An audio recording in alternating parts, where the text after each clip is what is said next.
فرمایا گیا کہ جو شخص جمعۃ المبارک میں سب سے پہلے آتا ہے اس کو ایک اونٹ ذبح کرنے کا ثواب نصیب ہوتا ہے، جو اس کے بعد آتا ہے اس کو ایک گائے ذبح کرنے کا، پھر ایک بکری، اور جب امام ممبر پہ بیٹھ جاتا ہے پھر رفع الکلام کلمے اٹھا لی جاتی ہے، پھر اس کے بعد عام جو ثواب ہے وہی مرتب ہوتا ہے، وہ جو خاص ثواب ہے اولیت کا وہ پھر اٹھا لیا جاتا ہے۔ اس لیے کوشش کریں، میں سمجھتا ہوں اس میں ہمارے خطباء کا بھی بہت قصور ہے، لیکن دوسری بات یہ ہے کہ ہمارے ہاں عمومی طور پہ اجتماعی رویہ یہ ہے کہ مسجد میں دیر سے جانے کا فیشن، تو اس فیشن پہ نہ چلے، بلکہ امام اور خطیب کے منبر پر بیٹھنے سے قبل جتنا وقت گزرے گا آ کے بیٹھ کے تلاوت کرتے رہیں، ذکر و فکر میں مشغول رہیں، جتنی دیر آپ کو انتظار کرنا پڑے یہ آپ کے لیے خیر و برکت کا ذریعہ ہے، اور پھر آئیں اور پوری گفتگو سنیں، اور اس گفتگو کا یقیناً نتیجہ آپ کی زندگی میں مرتب ہوگا۔ اور اگر آپ سمجھتے ہیں کہ میں بہت زیادہ مصروف ہوں اور کوئی آپ کو کام ہے تو شریعت نے آپ کو اجازت دی ہے کہ آپ لیٹ بھی آ سکتے ہیں، لیکن اذا نودی للصلاۃ من یوم الجمعۃ فاسعوا الی ذکر اللہ وذروا البیع، وہ حکم دیا گیا جب جمعے کی اذان پکاری جائے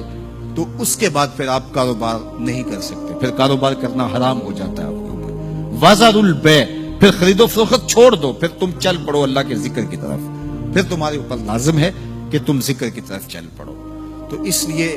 اس سہولت سے ہمیں فائدہ حاصل کرنا چاہیے کہ اگر ہم خطبہ پہلا چھوڑتے ہیں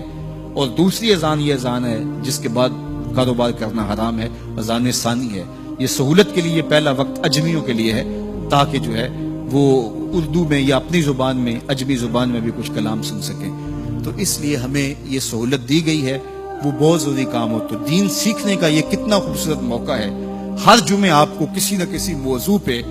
ایک خطیب لیکچر دیتا ہے، بات سناتا ہے، اور ایک موضوع پر مختلف احادیث پرانی آیات کو پڑھ کے مطالعہ کر کے نتیجہ نکال کے آدھے گھنٹے میں پونے گھنٹے میں آپ تک ایک پورا میسج ڈلیور کرتا ہے۔ تو اس لیے اس کو بھرپور حاصل کرنے کے لیے اور اپنی نسلوں کو دین سے جوڑنے کے لیے یہ اسلام آج بھی بہت سارے مشقتیں اور بہت ساری سازشوں کے باوجود یہ قائم ہے، اس لیے کہ اس نے خوبصورت ہمیں نظم دیا ہے۔ محلے کی سطح پہ 5 گانا نماز ہے، علاقے کی سطح پہ جمعہ ہے، سالانہ شہر کی سطح پر 2 عید کے اجتماع ہیں، اور عالمی سطح پہ حج کا اجتماع ہے۔ تو یہ ایک نظم ہے جو ہمیں دیا گیا اور یہ ہمیں جوڑے رکھتا ہے اور یہ ہماری وحدت کی علامت ہے۔ اللہ تعالی ہمیں 5 گانا نماز کی توفیق عطا فرمائے